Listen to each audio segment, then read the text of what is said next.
Hola a todos, vamos a continuar con la segunda parte de la lección 7 que dedicaremos a la dinastía Kushita, pero en concreto hasta el momento en el que el rey Shabaka entra en escena en Egipto. Recordemos cómo a finales de la dinastía 20, reinando Ramsés XI, el territorio nubio ya queda fuera del control de los egipcios. Esto sin duda va a favorecer el desarrollo de entes políticos que existieran en dicho territorio. De modo que en los siglos que separan el fin de la época ramésida y el advenimiento de la dinastía 25, de estos posibles entes políticos va a triunfar sobre todo uno, que es el que tendrá su sede en Napata y el que dará origen a esa dinastía 25, Napata en la cuarta catarata del Nilo. El lugar sagrado asociado a Napata más conocido es el de la montaña de Jebel Barkal. Es un hito topográfico evidente, puesto que la zona es completamente llana, excepto precisamente esta montaña. Y a los pies de Jebel Barkal encontramos un templo dedicado al dios Amón. Es un templo que se remonta a finales de la dinastía 18, pero que, como vemos en la fotografía inferior, en su sector izquierdo, tiene estructuras relativamente bien conservadas de época de Seti I y Ramsés II, aunque el resto, lo que quedaría más o menos de mitad de imagen hacia la derecha, es todo ya de época del rey nubio Pille. En todo caso, este templo del dios Amón en Jebel Barkal nos muestra una realidad, y es que pudo existir una continuidad cultural una vez abandonada esa opresión y dominio egipcio, una continuidad cultural que permitió que los nubios fueran conocedores de la religión y de la cultura egipcia y que también continuaran de algún modo con ese culto al dios Amani, al dios Amón, tal y como lo demuestra ese templo de Jebel Barkal. Esto es importante tenerlo en cuenta, puesto que, como veremos, los reyes nubios, una vez conquisten Egipto, van a querer presentarse allí como los legítimos poseedores del trono de Egipto y de Kush, dado que van a seguir con las tradiciones egipcias.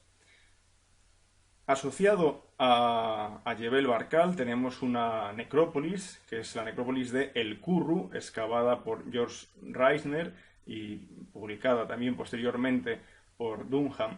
Bien, en esta necrópolis hallamos toda una serie de túmulos y algunas estructuras que tienen similitudes con tumbas del grupo C, que es un grupo cultural nubio más antiguo. En todo caso, estos túmulos se remontan hasta finales del siglo X o primera mitad del siglo IX antes de Cristo. Y es importante tener en cuenta esta fecha porque los túmulos de algún modo nos están mostrando, sin duda, los enterramientos de los primeros reyes o señores de esa región de Kush, que poco a poco va a ser más poderosa y que sin duda va a ir englobando más territorios. Pero llegado un momento, a mediados aproximadamente del siglo VIII, dejamos de ver túmulos y pasamos a tener pirámides. Pirámides aunque han sido saqueadas, en muchos casos sí que se han descubierto, para esta fase antigua de la forma piramidal, restos de ajuar funerario que siguen también una tradición egipcia, pero esta vez dentro de Nubia, una Nubia completamente independiente. De los reyes nubios de esta época encontramos un primer nombre, que sería el de Alara, aunque no hay documentación con su nombre contemporánea a él. Un segundo nombre sería el de Kashta. El rey Kashta sin duda ya dominó buena parte del Alto Egipto, dado que fue capaz de colocar a su hija Menidris I como adoptiva de Sepenupet I, hija de Osorcón III, pero va a ser realmente Pille el que llegue a conquistar la totalidad de Egipto. Una prueba de que antes de que se produzca esta conquista Pille ya tiene control de parte de Egipto nos la ofrece la llamada estela de arenisca de Pille, que es la que vemos en pantalla. En esta estela él deja bien claro que es capaz de poner y deponer a los señores de Egipto. Aquel a quien yo diga tú eres un jefe, será jefe. Aquel a quien yo diga tú no eres jefe, no será jefe. Esta estela no tiene una fecha asociada, pero usualmente se le supone de comienzos del reinado de Pille. Sin duda, la estela más famosa de Pille es la llamada Estela de la Victoria. Es una estela hallada, como tantas otras, en el templo de Amón de Jebel Barkal en el año 1862. Es una estela que mide aproximadamente 1,80 m de alto y tiene 159 líneas de texto que nos aportan mucha información además muy jugosa en datos sobre esa campaña del rey Pille. Un rey que, recordemos, actualmente se piensa que pudo reinar entre el 753 y 722 antes de Cristo. De él, por ejemplo, conocíamos una fecha alta de su año 24 en una pequeña estela del oasis de Dakla, pero recientemente, en 2006, un equipo polaco halló en Del Bari una tumba con una inscripción que corresponde al año 27 de este monarca. Por lo tanto, las escenas de Hebsed que vemos en parte de ese templo de Amón de Jebel Barkal, sin duda nos están mostrando que Pille llegó a su año 30 de reinado. Bien, tras este pequeño inciso sobre el reinado de Pille, volvamos a la estela de la Victoria. En esta estela se señala una fecha, el año 21 de reinado. Por lo tanto, los acontecimientos que narra la estela generalmente se asocian a los años inmediatamente anteriores, año 19 o año 20, aunque hay autores que llevan este acontecimiento narrado aquí a fechas incluso más lejanas al año 21. El motivo de la guerra es el avance del señor de Sais, del señor Tefnacht, que llega a mantener un asedio sobre la ciudad, como dice este texto, de Nennesut, es decir, de Heracleópolis Magna. Para ello, además, no solo recibe el vasallaje o la alianza de todos los señores y reyes del delta, sino también de Nimlot de Hermópolis, que muy probablemente hasta este momento había sido aliado o vasallo de algún modo del rey Pille. Esto va a crear que Pille ordene el envío de tropas nubias comandadas por dos generales, Nemersegni y Purem, hacia esta ciudad de Heracleópolis que estaba siendo asediada. Los nubios van a conseguir aquí la victoria, se va a romper ese asedio, eso va a provocar que las fuerzas del delta huyan hacia sus ciudades de origen, pero a su vez también provocará que el rey Nimlot huya hacia su propia ciudad, hacia Hermópolis, de modo que ahora va a ser él el que se someta a un asedio por parte de los cushitas. Sin embargo, la victoria no es plena, dado que los aliados del señor de Sais han huido sin ser totalmente derrotados. Esto provocará, según la estela de la victoria, que Pille decida salir personalmente de Napata para llevar a cabo estas operaciones militares. Sin embargo, la salida se produce en el 9º día de la primera estación, del primer mes de la primera estación del año. ¿Por qué? Porque Pille va a esperar a finalizar con los festivales de Año Nuevo. Como dije antes, los reyes nubios van a intentar ser muy estrictos en la consecución de los ceremoniales y el respeto a las ofrendas, etcétera, de los dioses y festivales egipcios. De modo que aquí tenemos una demostración de esto último. Se espera que acaben los festivales de Año Nuevo, parte en dirección a Tebas. Claro, cuando llega a Tebas, después de ese largo trayecto, en Tebas se está celebrando o está a punto de celebrarse el gran festival de Opet, la gran fiesta de Opet. Una fiesta que en época de Ramsés III ya duraba unos 27 días. Esto provocará que el seguir todo ese festival hasta su final deje estacionado a Pille varias semanas en Tebas. esas semanas en las que Pille está en Tebas no van a ser desperdiciadas desde el punto de vista político, y religioso, dado que él va a favorecer que Amenírdis I, la hija de Casta, adoptada previamente por Sepenupet I, hija de Osorcón III, sea ahora adopte a Sepenupet II. Esta Sepenupet II es hija de Pille, por lo tanto la hija de Pille ahora queda como adoptiva de la hija de Casta. Y finalizado este festival de Opet, las tropas comandadas por Pille ya viajarán hacia Hermópolis para penetrar en la ciudad. Esto tiene lugar a principios del tercer mes de la estación de Ajet. El texto de la Estela de la Victoria es bastante explícito. La ciudad, se dice, ya apestaba por la falta de aire, el asedio realmente había sido muy, muy largo y la ciudad de Hermópolis no tenía esperanzas, pero para salvar la vida de su rey fue la mujer de Nimlot la que imploró a las mujeres de Pille para obtener una rendición propicia, ¿no? Y esto es lo que consiguió esta reina de Hermópolis. Y así Pille aceptó la sumisión de Nimlot, tal cual señala el texto. En la parte superior de la Estela de la Victoria vemos, tras la figura de Pille, que queda a la izquierda, aunque completamente borrada, a esta mujer, y tras ella, a su derecha, al rey Nimlot, con un sistro en la mano. Un sistro que, según el texto, es de oro y lapislázuli, y en la otra mano sujetando un caballo.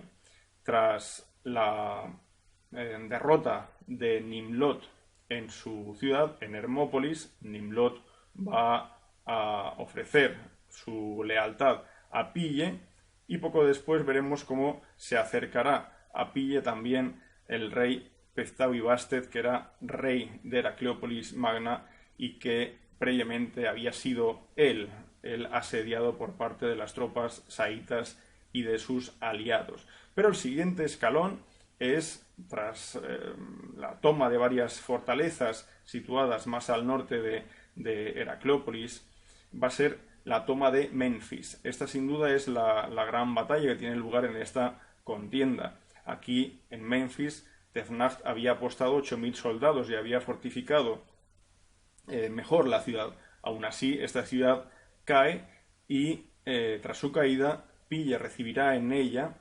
los honores o la pleitesía de Yuput II de Leontópolis, el rey Yuput II, así como los señores independientes Akanosh de Sebenitos, por ejemplo, o Padiaset de la región de Atribis Heliópolis.